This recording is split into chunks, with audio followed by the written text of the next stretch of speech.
Sometimes you don't need insider leaks to see where something's heading. You just need to look at the trajectory.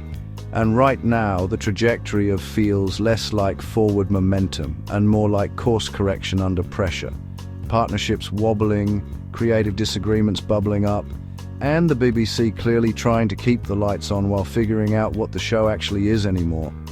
Strip away the headlines and what you're left with is a franchise caught between identities, not collapsing, not thriving, just uncertain. And honestly, it's exactly what you'd expect after years of tonal shifts, audience fragmentation, and a desperate attempt to make the show everything to everyone at once. Welcome to the Snake Pit, where we're full of bile and venom. I'm your host, Snake Dæmon, and today we're looking at something that might actually shape the future of Doctor Who more than any new Doctor, any new companion, or any shaky streaming deal. The move into animation. Because that's the real takeaway here. Not the leaks, not the behind-the-scenes disagreements. The fact that they're actively pushing forward with an animated version of the show. And on paper, that's not just interesting. It's overdue. Now, I've already gone in on the previous animations. The reconstructions have been wildly inconsistent. You've got strong examples like the Macra Terror and Evil of the Daleks, where the animation actually adds atmosphere and identity. And then you've got things like the Savages, where it feels stiff, lifeless, and completely at odds with what animation should be doing. And every now and again you get something like the Celestial Toymaker, where they at least take a risk stylistically. Not faithful, not safe, but creative. And that's the word they keep missing. Creative. Because animation isn't supposed to replicate limitations, it's supposed to remove them. Which brings me to the actual point, because if they're finally committing to animation as a format, then they need to stop thinking small. Doctor Who isn't just suitable for animation, it's practically built for it. The classic series proves that, without even trying. Long stretches of dialogue, minimal physical movement, tension built through conversation rather than constant action. That's not a weakness. That's exactly the kind of pacing animation thrives on when it's used properly. And that's where this shifts from good idea to this could actually work brilliantly. Because if you lean into it, really lean into it, the show lines up almost perfectly with an anime style. Anime understands contrast. It knows how to let a scene sit in silence without it feeling empty, and then ramp into full intensity when the moment demands it. It understands how to make stillness meaningful, and that's something Doctor Who used to rely on heavily. How kind of you to drop in, Doctor. I've been looking forward to having a little chat with you. Who are you? Where are you? You disappoint me, Doctor. I should have thought you'd have guessed. I am the boss. I'm all around you.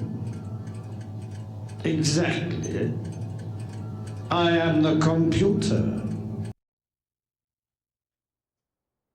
That scene, the first meeting between the Doctor and Boss in the Green Death, is exactly the kind of moment people overlook. It's slow, it's deliberate, it's unsettling in a quiet, controlled way. There's no frantic movement, no overblown spectacle, just tension building through presence, dialogue, and atmosphere. And that's the point. In live action today, a scene like that would be rushed, overscored, or buried under exposition. In an anime-style format, it gets to breathe. You can hold on expressions, distort the environment slightly, let the unnatural presence of Boss creep into the frame visually rather than just being told to you. The horror becomes ambient, not forced, and then when things escalate, when the danger actually manifests, that's where anime really takes over. Because it can go from that quiet unease to full-blown, reality-bending intensity without breaking tone. That's something live action constantly struggles with due to budget and physical constraints. Then you've got the monsters, and this is where animation really proves its worth. For decades, Doctor Who has been defined by what it couldn't fully realize. Rubber suits, limited movement, humanoid designs, all part of the charm, sure, but also a ceiling. Animation removes that ceiling completely. Creatures can be genuinely alien again. Not just visually different, but fundamentally unnatural in how they move, react, and exist. And it's not just about monsters, it's about concepts, time distortion, paradoxes, abstract threats, things modern episodes tend to over-explain because they can't properly show them. Anime thrives on that kind of material. You can warp perspective, shift visual styles mid-scene, represent ideas in ways that don't need constant narration. Even the Doctor benefits. The eccentricity, the alien nature, the unpredictability. Anime doesn't smooth that out, it enhances it. It allows the Doctor to feel other again without needing to constantly justify it.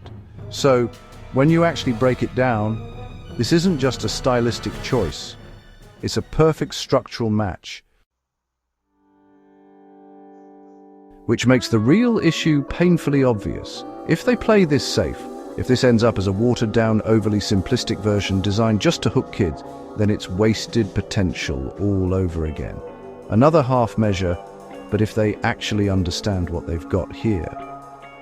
If they treat animation as a legitimate evolution rather than a side project, then this could be exactly what Doctor Who needs. Because right now, the show doesn't just need a new direction.